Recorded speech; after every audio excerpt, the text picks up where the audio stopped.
A creature that it actually needs its entire forest to burn completely to the ground just so it can eat. Right.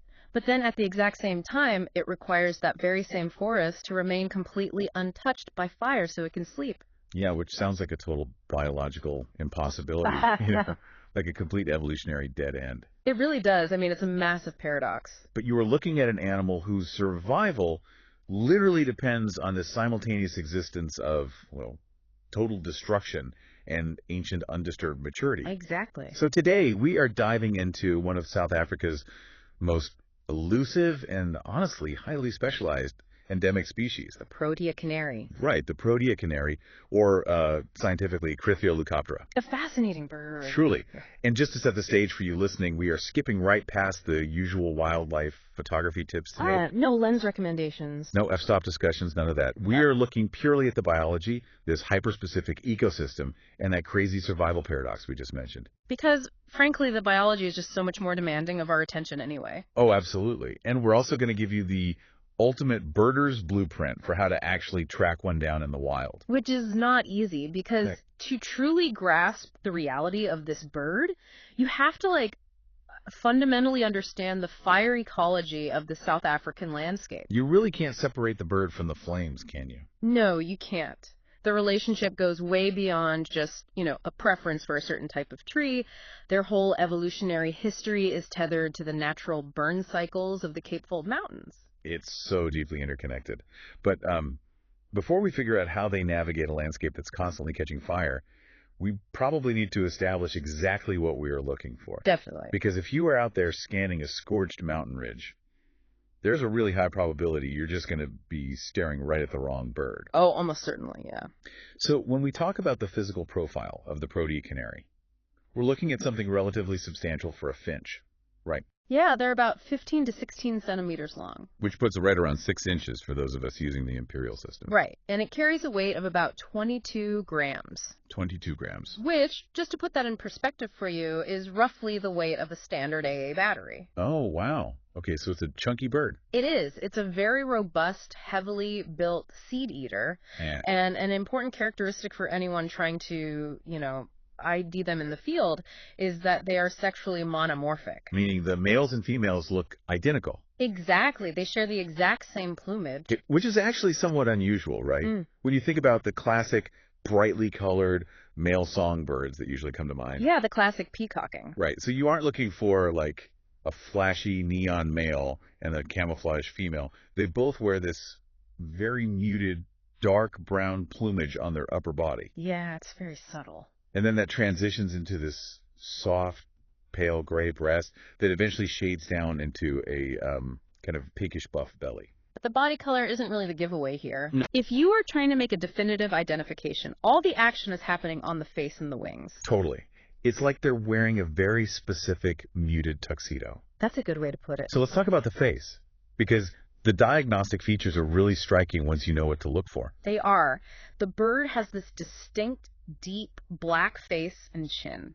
It functions almost like a dark mask. Like a little bandit. Exactly. And immediately below that black chin is a sharply contrasting clean white throat. Just a stark white patch right there. Right. And breaking up that dark face is a really thick, heavy, pinkish white bill. Though the field notes do point out something important about the bill. Oh, about the juveniles. Yeah. If you are looking at a juvenile, the bill is actually going to be dark brown, which can definitely throw off a novice birder. It absolutely can. But the bill structure itself, even the shape of it, is a massive clue to its lifestyle, which we will definitely analyze in a bit. For sure. But completing that visual profile are the wings. The wings are key. Yeah, when the bird is perched and its wings are just folded at its sides, you will see two very distinct white bars cutting across the wing coverts. And those white bars are so prominent that they actually dictate the bird's common Afrikaans name. Right, the Wittfeller canary. I hope I'm saying that right. You are. It translates directly to white-winged canary. So it has a very distinguished look. You've got the brown body, the black mask, that stark white throat patch, and those white wing bars. It's a handsome bird. It really is. But the history of what we actually call this bird, I mean its English common name, is just a story of massive scientific indecision. Oh, it's a mess. It really is. Yeah. When you look at the taxonomy, it's currently placed in the genus Crypthagra. Right. Though For a long time, it sat in genus Erinus with this massive group of Old World finches. Yeah, the classifications were all over the place. And it's a monotypic species, meaning it sits entirely alone with no recognized subspecies. But the real chaos is in the field guides. Oh my goodness, yes. The Roberts Field Guides. Which, for context, are essentially the foundational texts for birding in southern Africa. The Bibles of South African birding. Exactly. And across 8 different editions of those guides, the English name of this single bird has changed 5 separate times. Wait, 5 times? 5 times. That is absurd. Yeah. So it starts in 1940 as layered seed eater. Right? Then it shifted to the white-winged seed eater. Makes sense, given the African's name. Yeah. But then they pivoted entirely to the Protea seed eater. Focusing on the diet. Right. Then the ornithological community decided, well, it actually belongs with the canaries. So it became the Protea canary. Okay, logical progression. But then, inexplicably, they reverted back to Protea seed eater. Just for fun, apparently. I guess so. And finally, we have landed back at Protea canary. Which is hopefully where it stays. But, you know, that shifting nomenclature really reflects a long-standing debate about its evolutionary lineage. Absolutely. Well, seed eater implies a slightly different ecological role than canary in the minds of those early ornithologists. It was largely based on the bill shape and their foraging behavior. Interesting. But Protea canary is where the consensus currently rests. Okay, so let's put ourselves in the field. I'm out there. I've got my binoculars up. Ready to go. I am scanning a bush for a brown bird with a black chin, a white throat, and a heavy pinkish bill. Okay. What is the #1 species that's going to land on a branch right in front of me and make me think I found a Protea canary when I actually haven't? The prime candidate for mistaken identity, without a doubt, is the white-throated canary. The white-throated canary. Or Crothagra albogularis. Because the overlapping geography and the physical similarities make confusion almost inevitable for a first-time observer. I can imagine. I mean, both are large, robust, grayish-brown canaries. Both feature those heavy seed-cracking bills. And true to its name, the white-throated canary also sports a prominent white patch on its throat. So if they both have the white throat patch, and they're both these chunky brown birds, how are you making the distinction before the bird just takes off and you lose it? There are 3 definitive markers that separate them. Okay, lay them on me. First, you have to observe the rump. The rump. Yeah. The white-throated canary possesses a very bright, conspicuous yellow-green rump. Oh, wow. And it becomes incredibly obvious when it shifts its wings or when it takes flight. And the Protea canary. The Protea canary entirely lacks this. Its rump is just the same muted brown as the rest of its back. Okay, so yellow rump equals white-throated. Exactly. Second, you examine the face. The white-throated canary features a very prominent white supercilium. Which is basically a thick white eyebrow, right? Yes, a white eyebrow. Whereas the Protea canary has that dark black mask. Exactly the opposite of a white eyebrow. The white-throated canary completely lacks the black chin and face of the Protea canary. That makes it pretty clear. It does. And the final marker is on the wings. The white-throated canary does not have those 2 defining white bars on the folded wing coverts. So it's basically a mental checklist. Precisely. The mental separation is straightforward. If you spot a white eyebrow and a yellow-green rump flashing in the brush, you have a white-throated canary. Got it. But if you see a solid black chin, distinct white wing bars, and a drab rump, you have finally found the Protea canary. Okay, no yellow rump, no white eyebrow. Look for the black mask and the white wing bars. I think I can handle that. You'd be surprised how tricky it is in the field. But yes, those are the rules. Well, that gives us the visual. The next piece of the puzzle is geography, because this bird occupies highly exclusive real estate. Extremely exclusive. It is an absolute endemic to South Africa, meaning it naturally exists nowhere else on Earth. Nowhere. But even within South Africa, its distribution is incredibly narrow. Right. It is entirely restricted to the mountain fynbos and the immediately adjacent habitats within the Western and Eastern Cape provinces. And for those listening who might not be familiar with South African ecology, what exactly is fynbos? The fynbos biome is a globally unique, phenomenally diverse belt of natural shrubland. It is literally the defining feature of the Cape Floral Kingdom. But the sources make a very deliberate point about altitude when it comes to this bird. Yes, altitude is everything. Because the fynbos extends all the way down into the lowlands, right? Yeah. Like stretching across areas like the Agulhas Plain, which is this massive rolling coastal environment. It does. But the Protea canary is conspicuously absent from those lowlands.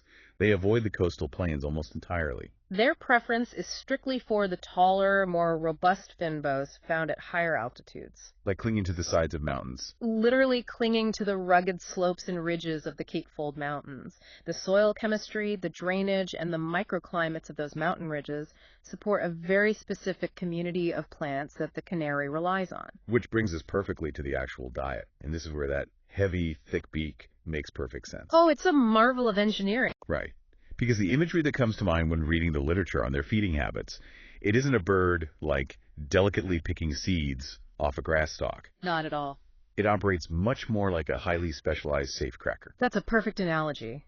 The morphology of the bill, that heavy, conical, pinkish-white structure we talked about, it's a specific evolutionary adaptation designed to solve a very difficult mechanical problem. Getting into the Protea cones. Exactly. Extracting seeds from the woody, heavily armored cones of Protea shrubs. Because Proteas are these magnificent, almost prehistoric-looking flowers. They are stunning. And when they finish blooming and dry out, the cone where the seeds are stored, it hardens into something resembling a wooden vault. Like literal wood. Right. And the vast majority of bird species in the mountains simply cannot access those calories. No, their beaks would just snap. The mechanical force required to pry them open is just too great. But the Protea canary has the exact skull musculature and beak architecture to wedge into those tough cones and crack the safe. It is a textbook example of niche partitioning. Break that down for us. Basically, by evolving the biological hardware to access a calorie source that is effectively locked away from all its competitors, the Protea canary carved out a secure existence in a very harsh environment. It found a food source nobody else could touch. Precisely. However, their diet is not entirely monolithic. Right, because Proteas aren't always seeding. Exactly. While Protea seeds are their namesake and definitely their primary target when available, they are adaptable. So they don't just starve if the Proteas aren't currently holding seeds. No, they utilize a supplemental diet. They eat seeds from other classic fynbos plants, such as restios, which are these reed-like plants, and ericas, which are the local heaths. Oh. And during the breeding season, when the nestlings require a really dense protein source for rapid growth, the adults will actually actively hunt insects. Oh, wow. So they switch from seeds to bugs. Just for the babies, mostly. And they're even documented occasionally consuming nectar. That's versatile. It is. But the primary driver of their existence is that tough, large seed specialization. And that specialization really is the only reason the mountains aren't just a battlefield. Yeah, the competition would be fierce. Because there are actually 8 different canary species living in the fynbos biome. Right. If they were all eating the exact same seeds, competition would drive several of them to extinction. It's competitive exclusion. Right. Instead, one species specializes in tiny grass seeds. Another takes the medium-sized seeds, and the Protea canary utilizes its heavy bill to take the massive armored seeds. They divide the landscape by dividing the menu. That is such a cool way to think about it, dividing the menu. And because that menu is not static, the plants bloom at different times, their behavior is inherently nomadic. They move around a lot. They do. They're classified as a largely sedentary species, meaning they don't undertake massive intercontinental migrations like certain raptors or waterfowl. Right, they aren't flying to Europe for the winter. No. Instead, they engage in highly localized strategic movements. They are essentially chasing the resources up and down the mountain slopes. Exactly. And there are 2 massive environmental triggers that dictate when and where they move. Okay, what's the first one? The first is obvious. They follow the flowering and fruiting cycles of the fynbos plants. Makes sense. When the Proteas on a specific, say, north-facing slope finish shedding their seeds, the canaries will pack up and move to a different valley or a different altitude where a different plant community is just entering its seed-bearing phase. So the landscape is essentially a patchwork of temporary buffets. That's exactly what it is. And the canaries are constantly calculating where the next food source is peaking. Okay, so that's the first trigger, just following the blooms. But the second trigger, and arguably the far more critical one, is fire. Yes, fire. And this is where we hit that biological paradox we mentioned right at the start of the deep dive. It's fascinating. Because fire in the fynbos isn't an anomaly, right? It's not a disaster in the traditional sense. It is the fundamental engine of the ecosystem. It's entirely necessary. And the Protea canary's entire life cycle is built around the tension between needing the mountains to burn and needing them to remain untouched. It's a very stressful way to live, ecologically speaking. Seriously. So let's look at the breeding phase first. Okay. So the nesting requirements of the Protea canary are incredibly stringent. When it comes time to breed, they require mature, unburnt stands of finbows. Like thick old bushes. Yes. They actively seek out patches of old-growth vegetation that have escaped fire for many, many years. Which, logically, that makes sound sense. How so? Well, if you were building a nest and raising vulnerable chicks, you need dense cover to hide from predators, right? Like the African goshawk. You need a roof over your head. Exactly. You need the physical structural integrity of thick, old branches to just support the nest. Absolutely. And the breeding season runs principally from September to November. Okay. And right after that, from November to February, the adults go through a primary feather molt. And molting is an incredibly taxing and vulnerable period for any bird, isn't it? It's exhausting. Their flight capabilities are severely compromised, their energy reserves are depleted, and they desperately need the safety and stable microclimate that only an old-growth, unburnt thicket can provide. So the unburnt mature finbows is essentially their bedroom and their nursery. Yes. But the paradox emerges when we look at where they actually go to eat. Right. Because observations continually show that foraging flocks of Protea canaries are overwhelmingly concentrated in areas of recently burnt finbows. So they sleep in the old stuff, but they eat in the ashes. Literally. And this is the crux of their survival. Why? Look, Why do they need the ashes? because many of the Protea species they rely on exhibit a botanical trait called serotiny. Serotiny? Yes. This means the plant deliberately holds its seeds tightly locked inside those woody cones, keeping them sealed for years. It just hoards them. It does. The plant literally requires the intense physical heat and chemical smoke of a raging wildfire to melt the resins holding the cone together. That is wild. Only after the fire sweeps through do the cones open up, releasing a massive bounty of seeds onto the newly cleared, nutrient-rich ash bed. So the canary relies on the fire to essentially unlock the food vault, Exactly. but it absolutely requires the unburnt old growth to safely breed and molt. Right. How does a species manage to navigate a landscape that needs to be simultaneously mature and recently destroyed? It's a tightrope walk. The answer lies in the necessity of a highly specific, fragmented landscape. Fragmented. How? The Protea canary requires a patchwork mosaic of burn histories. A patchwork mosaic. I like that visual. So if you were flying over the Cape Fold Mountains in a helicopter, what does that perfect habitat actually look like from the air? Well, it cannot be a monolithic landscape. Meaning it can't just be one big forest of the same age? Right. If you have an unbroken carpet of old-growth finbows that hasn't burned in 20 years, the birds might have plenty of nesting sites, right? Sure. But the majority of the massive serotinous seed banks remain locked away in the canopy. The food supply is suppressed. So they have a great house but an empty fridge. Exactly. But conversely, if a massive megafire scorches the entire mountain range from end to end, Which happens? it does, then the birds have an immediate, overwhelming abundance of seeds on the ground, but absolutely nowhere to nest, nowhere to hide from predators, and nowhere to safely molt. Okay, so they really do need the quilt. You need the quilt. They need a patch of thick 15-year-old finbows. The bedroom, sitting directly adjacent to a patch that burned to the ground just 2 months ago, the kitchen. That is the perfect setup. They wake up in the safety of the unburnt old growth, fly a few hundred meters across a rocky ridge into the fresh burn scar to gorge on the newly released seeds. And then they just retreat back into the dense cover before a hawk spots them. Exactly. That spatial relationship is non-negotiable for their long-term survival. The destruction and the maturity must exist side by side. Wow. But the problem we are facing now is that maintaining a delicate, randomized patchwork mosaic of fire across a rugged mountain range is becoming increasingly difficult due to human influence. Yeah, because we are actively dismantling the mosaic. And it seems like it's happening from two entirely different directions. It is. First, we have the broader systemic threat of climate change. The data clearly shows that climate change is actively increasing the fire danger index across the Finbows biome. We are seeing hotter, drier conditions accompanied by more intense wind events. And the practical result of an elevated fire danger index is that fires are becoming vastly larger, they're burning far hotter, and they are occurring much more frequently. Right.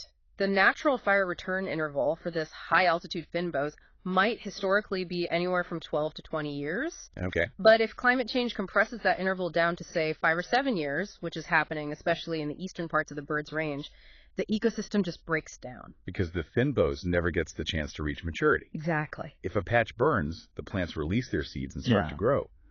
But if another hyper-intense fire sweeps through just 5 years later, those new plants haven't had time to grow large enough to produce their own seeds yet. So the bedroom never gets rebuilt, and the seed bank is entirely exhausted. That's devastating. Yeah. The natural vegetation is literally scorched out of existence. And it's often replaced by fast-growing grasses or invasive species that the canary simply cannot utilize. So you have the threat of too much fire wiping out the old growth. Right. But simultaneously, we have the localized threat of too little fire due to direct human intervention. The other side of the coin. Yeah. As agricultural developments, infrastructure, and human settlements creep higher up the mountain slopes and deeper into the valleys, our primary directive as a society is fire suppression. Which is an entirely rational human response. Of course. Yeah. If a wildfire sparks on the mountain above a town or a commercial fruit orchard, the immediate reaction is to send in the helicopters and ground crews to extinguish it as fast as possible to protect human life and property. It's totally rational for humans, but it's devastating for a fire-dependent ecosystem. Right. By aggressively suppressing the natural burn cycles in these fringe areas, we prevent the natural release of the seed banks. So the old-growth finbows just gets older and denser, but the kitchen never opens. The food web begins to stagnate. So when you combine the megafires driven by climate change, wiping out the nesting grounds, and then the human fire suppression starving out the feeding grounds. And don't forget the insidious spread of alien vegetation. Oh, right, like the invasive pine and acacia trees. Yeah, they drain the groundwater and physically shade out the endemic finbows. So when you stack all of that together, you realize this bird is living on an ecological knife edge. It really is. Its highly specialized home is under siege from every conceivable angle. It creates a scenario where the birds are pushed into increasingly narrow, fragmented pockets of viable habitat. Which makes finding them a real challenge. Well, let's talk about that. Because knowing how specific their requirements are, that perfect intersection of unburned old growth and fresh burn scars at high altitude, how does a birder actually go about finding one? It takes planning. The source material provides some incredible, highly detailed trip reports that function almost as a tactical blueprint for tracking down the Protea canary. And these trip reports are invaluable, really, because they move beyond the theoretical ecology and give us practical environmental cues. Right. So let's examine the first location highlighted in the data, the Cedarburg Mountains. Specifically, an area near the town of Aurora. Yes. And the Cedarburg is this massive, incredibly rugged wilderness area. It's famous for its dramatic sandstone rock formations and vast stretches of pristine montane finbows. It's beautiful up there. But the birders, in this specific report, managed to track down the Protea canary at the location called the Mountain Mist Guest House. Right. And the context of the sighting is fascinating to me. They didn't find them deep in some impenetrable thicket. They spotted them foraging directly on the lawn of the guest house at last light. Just as the sun was setting. Yeah, feeding right alongside of Cape Weaver. And that specific detail feeding on a maintained lawn is a really critical piece of behavioral data that ties directly into the population paradox we are going to discuss later. Oh, we will definitely get to that. But to truly engage with them in their natural element, we look at the birders' actions the very next morning. Right. The report describes them waking up well before dawn. They hiked up the steep mountain road in the biting cold, breathing in the fresh, highly oxygenated mountain air. Environmental description is key here. Yeah, the report mentions the clouds were literally hugging the escarpment, physically dropping down into the valley. That tells you everything you need to know about the microclimate. You need altitude, you need that crisp cold, and you need the moisture of the mist rolling over the finbows. That is their fortress. That is where they want to be. Okay, so that's the Cedarburg. What's the second location? A second highly successful expedition, detailed in the reports, took place on the Middleburg Pass. Which is a dirt road traversing the mountains between the towns of Citrusdal and Ceres. Yes. And that specific drive is legendary in South African birding circles. Because it cuts straight through some of the most pristine high-altitude habitat available. Right? Exactly. And the environmental conditions during this specific sighting are worth noting. The birders drove the pass on an overcast, gloomy Sunday morning. Which usually isn't great for birding. Right. There is a common misconception that poor weather suppresses bird activity. But in the finbows, an overcast morning can be highly productive. Interesting. Because despite the gloom, the activity levels they recorded were phenomenal. The birders not only found and observed the Protea canary, but they managed to record all 6 other locally occurring canary species. Oh, wow. Yeah, as well as the endemic Cape rock jumper, all in the exact same general vicinity. So the Cedarburg and the Middleburg Pass are proven reliable locations. Very reliable. If someone listening is planning a broader expedition, what are the other geographical strongholds they should be mapping out? Well, generally you want to target the major mountain complexes where the finbows is most intact, and the natural fire regimes are somewhat preserved. Okay. The Kookaburra Kloof complex in the Eastern Cape is a major stronghold. Good to know. The Cedarburg-Bakeveld complex, which encompasses the areas we just discussed, remains highly reliable. Naturally. And then further inland and east, you have the towering Swartberg Mountains and the Autanika Mountains. Okay, let's play this out. Let's say I have driven up into the Swartberg Mountains. Okay, you're there. I am at the right altitude, the air is cold, the mist is rolling in. I am totally surrounded by finbows. What is the actual field strategy? Strategy is everything. Because I can't just wander aimlessly through millions of shrubs, right? Mm-hmm. Do these birds hunker down and hide, or do they fly around in massive, obvious flocks? The tactical approach relies entirely on understanding the patchwork mosaic we discussed earlier. You are looking for the edges. The edges, you mean the boundary line between the bedroom and the kitchen? Precisely. If you plunge deep into the center of a vast, unbroken stand of 20-year-old finbows, your visibility just drops to 0. Because the bush is too thick. Right. And any Protea canaries present are likely going to be high in the canopy or deep in the thickets attending to nests. You won't see them. So you want to walk the transition zones. Yes. Find a mature, tall stand of finbows that abruptly borders a recent burn scar. Like an area that caught fire perhaps a few months to a year prior. Exactly. You position yourself on that edge, and you scan the blackened, regenerating ground. Looking for what, exactly? You are looking for small, foraging flocks dropping down from the mature bushes onto the open ground to sweep up the seeds that were released by the fire. That makes perfect sense. But you must be prepared for long periods of waiting. Because they're rare. Because the sheer density of these birds is remarkably low. Even in absolutely prime, undisturbed habitat, ecological surveys estimate there are only 1.5 to 5.4 individual birds per square kilometer. Wow. Just think about the physical scale of a square kilometer of vertical Rocky Mountain terrain. It's a massive area. Trying to locate like 3 or 4 muted brown finches in that expanse, that requires immense patience. It really does. You have to locate the microhabitats, the specific edges of those burn scars, and just let the birds reveal themselves. Which naturally leads us directly into a really fascinating and somewhat alarming scientific mystery regarding their actual numbers. Yes, the data conflict. Right. We have the blueprint for finding them, but the data on whether they are actually disappearing is caught in a massive statistical conflict. This is where the research gets incredibly complex. So officially, the Protea canary is listed as near threatened on the regional red list, right? Yes. And the total global population is estimated at roughly 156,485 individuals. That's the estimate, yes. But when you filter that down to mature breeding age adults, the number drops significantly to somewhere between 55,000 and 200,000 birds spread across the entire Cape Fold mountain range. A huge margin of error there. And the official population trend attached to that number is simply listed as decreasing. But the word decreasing masks a really profound debate within the ornithological data. Let's unpack that. Because we rely on 2 entirely different methodologies to count these birds, and those 2 data sets are currently telling us 2 contradictory stories. Okay, let's examine the rigorous scientific data first. The point count surveys. So a point count survey is a highly formalized method. Professional researchers go into the field, they stand at very predetermined GPS coordinates, and they rigorously document every single bird they see or hear within a specific distance over a set amount of time. Okay. It is called distance sampling, and it is specifically designed to calculate the exact density of a species in a specific area. And what did the distance sampling say? Well, in 2023, researchers conducted extensive point count density surveys for the Protea canary, and the results were genuinely alarming. How alarming? They recorded densities of only 1.5 to 5.4 birds per square kilometer. which wouldn't necessarily be terrifying on its own except for the historical context, right? Exactly.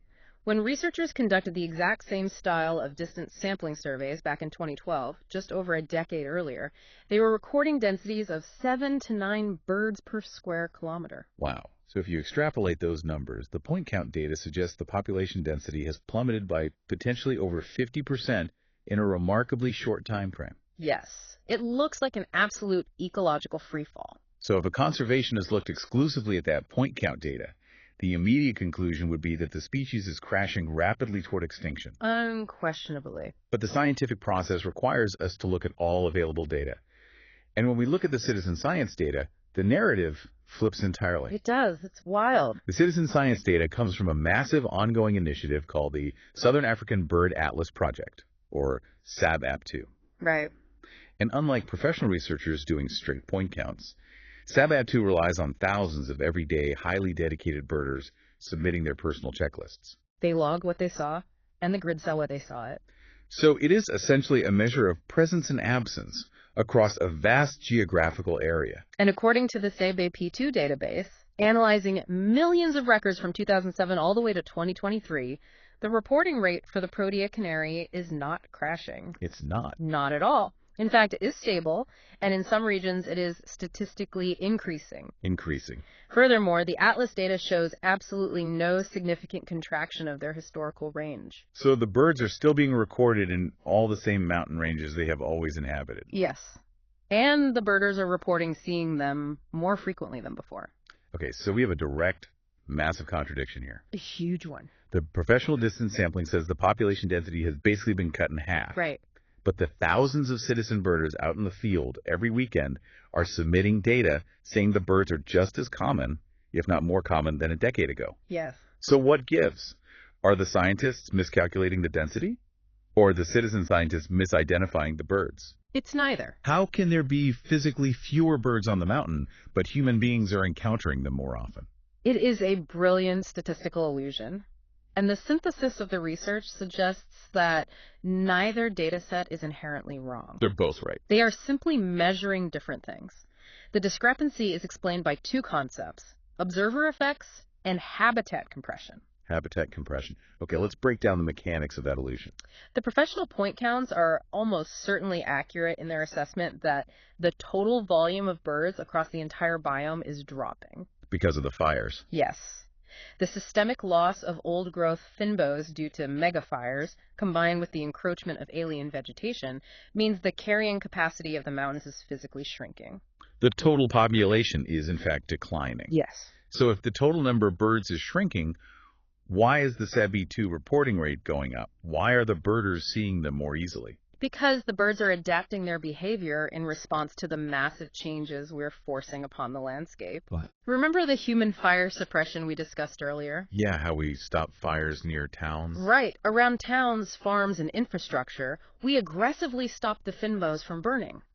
This means the natural kitchens, those fresh burn scars, aren't opening up in those specific areas. So the birds are losing their natural foraging grounds. Exactly. So they have to find calories somewhere else. They are forced to condense into the remaining pockets of viable habitat, or, more importantly, they are forced to utilize artificial edge habitats created by human landscaping. Oh, which brings us right back to the trip report from the Theaterberg. Bingo. The birders didn't find the canaries deep in a remote, inaccessible ravine. They found them foraging on the watered, maintained lawn of the Mountain Mist guest house. That is habitat compression in action. Historically, a flock of Protea canaries might be dispersed across 10 square kilometers of inaccessible high-altitude ridges, feeding on a natural burn scar where no human would ever see them. But as those natural burn cycles are disrupted, the starving birds are forced down toward the edges of human habitation. Toward the lawns, the road verges, the cleared agricultural boundaries. Because those human-cleared areas structurally mimic the open, low-vegetation structure of a burn scar. So from the perspective of a citizen birder driving up a paved mountain pass or sitting on the patio of a guest house with a cup of coffee, it looks like the Protea canary population is booming. Exactly. The birds are heavily concentrated in the exact locations where humans are most likely to be looking for them. So the reporting rate spikes. Yes. But to the scientist hiking 10 kilometers off the trail into the historical wilderness zones to conduct a random point count, the mountains are eerily quiet. The density in the deep wilderness has collapsed. The citizen science data is accurately measuring how often a human encounters the bird. Right. The point count data is accurately measuring the actual ecological density. They're becoming rarer overall, but vastly easier to spot. The data conflict is perfectly resolved once you understand how habitat loss literally forces wildlife into the human field of view. Man, that is a sobering realization. It really is. The very metric that makes us think they are doing okay, how easy they are to find, is actually a symptom of their habitat collapsing. A massive symptom. Which raises the ultimate question. Why does this specific bird matter? A fair question. I mean, if someone listening to this deep dive never plans to travel to the high passes of the Cedarburg, if they have absolutely no interest in distinguishing a white throat from a yellow rump, why should the fate of a 22-gram brown finch hold their attention? It matters because the Protea canary serves a function far, far greater than its own survival. In ecology, we refer to species like this as indicator species. Indicator species. Yes. They are essentially the living, breathing thermometers for an entire biome. Because their requirements are so impossibly rigid. Exactly. They don't just need a tree to sit in. They need the intricate, ancient choreography of fire and growth to function perfectly. They need the unburnt old growth for nesting to exist in perfect, localized harmony with the freshly burnt ash beds for feeding. It's a delicate balance. And if the Protea canary begins to vanish from the deep mountains, as those point counts clearly suggest they are, it is a glaring, undeniable signal that the mosaic is broken. It tells us that the mountains are burning too hot and too fast under the pressure of climate change, obliterating the old growth. Or it tells us that our aggressive fire suppression is starving the soil of its natural regeneration cycles. The canary is essentially transmitting a real-time health report on the fynbos itself. Yes. And the fynbos isn't just a patch of brush.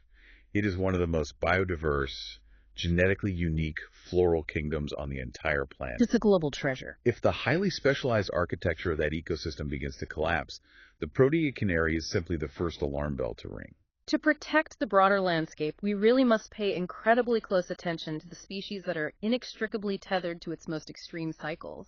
The journey of understanding this bird is really a masterclass in how interconnected an environment can be. It really is. We started by defining the physical identity, that striking black mask and heavy pinkish bill that separates it from the white-throated canary. Right.